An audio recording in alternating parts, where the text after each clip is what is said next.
Hello to all value investors, thank you so much for tuning in. In today's video, we will do 3 important takeaways from Buffettology by Mary Buffett and David Clark. We will also add in our own reflection from time to time when we think it will be a service to you. First, we will take a short moment to introduce Mary Buffett to those that don't know who she is. She was married to one of Mr. Warren Buffett's son, Peter Buffett. Their marriage lasted for 12 years. During their relationship, she was able to learn many investment strategies from Mr. Warren Buffett himself.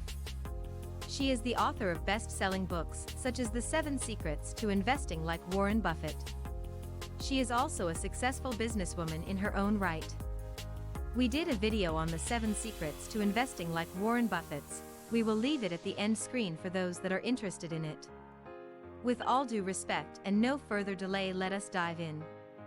Thank you. Lesson number 1. How to spot the company with consumer's monopoly. Investing is like a horse racing contest. You don't want to pick the slowest horse on the racetrack. You must pick a horse that is consistently first and second. When investing in a business also known as stock, it is almost the same notion as betting on a winning horse. To be a successful value investor, we must pick the company that is first or second in its industry. Usually, those companies have a very strong consumer monopoly over their competitors. Here are 4 tips for spotting a consumer monopoly company. 1. Invest in a long-term position in the future where you can predict both the company's existence and its future earnings. In order to do this, we must look at the company's past earnings. One way to do this, we should seek out the company's past track records by looking at the company's EPS history and other financial records. As Mr. Warren Buffett mentioned, in the business world, the rearview mirror is always clearer than the windshield. Make sure it is not choppy, but consistently increase year over year. For example, company XYZ EPS history versus company ABC. As you can see from this example, company XYZ is very choppy, and it is not consistent. This is what we should avoid. Meanwhile, company ABC is looking smooth and increase its earnings year over year. This usually means that the company is on the right track. 2. Invest in a company that has a consistently high return on shareholders' equity with strong earnings is a good sign that this company has some sort of consumer's monopoly over its competition. 3. Look for a company that can deliver an expected return of at least 15% a year. The quickest way to find out is by taking the EPS divided by the stock price to see the percentage of return. Track these records for many years from the previous history, and we can have a clear expectation of the company forecast returns. For example, company ABC. For the year 2020, EPS is 1.5, and the company is trading for $10. This will give us a quick return for that year is around 15%. For the year 2019, EPS is 1, and the company is trading for $7. This will give us a quick return of roughly 14%. And so on. Make sure it is consistently going up year over year, and hover around your desired rate of return. 4. The rate of return for retained earnings should grow about 20 to 25% year over year is ideal. You can find the company retained earnings under the balance sheet, usually within the stockholders' equity tab. After finding a few companies like this within your circle of competent that process good economic and business sense, you can just sit on it and let compound interest work its magic. Please remember, in the world of investing, consistency is king to Mr. Warren Buffett. Before we move on to lesson number 2, please, if you like what you are seeing so far, may you kindly click that like button below and kindly subscribe to our channel. This will really help us a lot, and we truly owe it all to you. Thank you. Lesson number 2. There are 2 types of businesses in Mr. Warren Buffett's world: commodity business and consumer's monopoly. Take Coca-Cola as an example of a consumer monopoly business. Coca-Cola is a worldwide brand that is recognized globally. Competing with consumers' monopoly like Coca-Cola is a tremendous task, not only because of customers' preference, but through their brand recognition as well. Such companies like Coca-Cola have a huge moat around their business to protect them from existence competition and future competitors. You can't give anyone even a well-organized and resilient team with billions of dollars to fight Coca-Cola head-on. Coca-Cola is a good example of the type of consumers monopoly businesses, as a value investor, we would like to look for. Consumers monopoly businesses usually have these type of characteristics.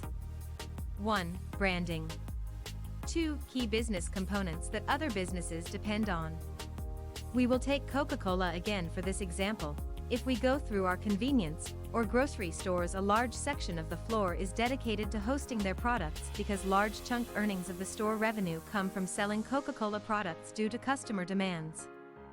3. Services are harder to detect in consumers monopoly companies, but look for strong advertising. 4. Earnings of the company are strong and usually have annual increases instead of decreases. 5. The company is very conservative with their finance. Usually, these companies do not take on a heavy load of debt because of the extra cash it already generated. On the other hand, commodity work in the opposite. Commodity are businesses that can produce the cheapest goods will win over their competition. In other words, low-cost producers always win with commodity type of businesses. Usually, this type of business consists of these 6 elements. 1. Absence of branding. 2. Low profit margin. 3. Low return on equity, usually below 12%. 4. Many producers producing the same goods in the industries. 5. Excess production of capacity within the industry. This is not always a good sign because in order to produce excessive goods or cheaper goods, the company must heavily reinvest its earnings back in research and development to maintain ahead of its competition. Therefore, a lot of earnings will be burned as a result of being ahead of the Jones. 6. Erratic profits or not consistent. To sum up lesson number 2, as value investors, we should look for a consumer's monopoly companies. As a bonus tip for this lesson, if 2 consumers monopolies merge, it is usually a great marriage. And if a consumer's monopoly company bind with a commodity business, be very careful, because the commodity business might suck up cash from the consumer's monopoly company. This type of marriage is like a couple that has different spending habits, where one's safe to invest and grow for the future, and the other just blown it all away. Just a quick reminder from payingforward.net: if you do well in life, or when you do well in life, please seek ways to pay it forward to others that are less fortunate than us, especially the abandoned children of the world. Thank you. Lesson number 3. How to spot financially responsible companies. Making money is one thing, but retaining money is another responsibility. There are 5 things we should look to judge the company's financial responsibility. 1. Does this company even make any money? 2. If so, what does this company do with the retained earnings? By looking at retained earnings under the balance sheet as mentioned above. If it is negative, you must find out why. 3. The company doesn't have to use most of its retained earnings to keep the company afloat is a good sign.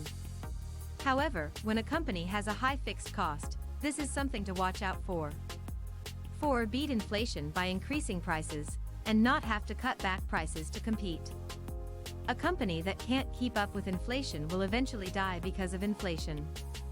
Be careful with companies that can't raise their price to combat inflation, or the cost of operating the business is too high compared with others in the same industry.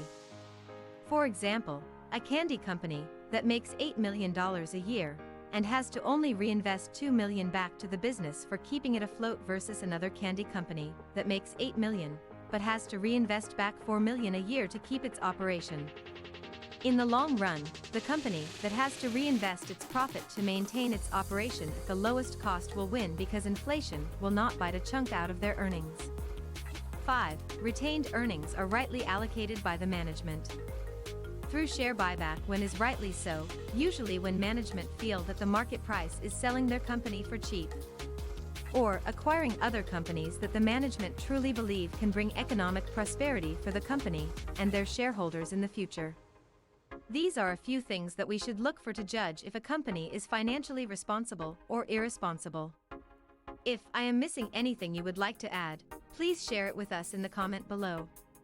Thank you for making it this far. Here is a bonus for you shortly after this. How to invest in technology for value investors. If you like to have access to free intrinsic value calculators, please visit our site at valuesnip.com for free intrinsic value calculators. When investing in a technology company is very risky, because technology changes all the time, but those that dare to swim in this water can produce a handsome return if we pick the right one. Here are 4 tips when investing in technology companies. 1. A technology company that is not losing money and is trading around its book value is a good hunting ground. 2. Make sure the book value of such a company is mostly cash and barely any debt. 3. Make sure the company has a positive net working capital. Current asset minus all liabilities equals net working capital. 4. The company must have a viable product or service that brings value to customers.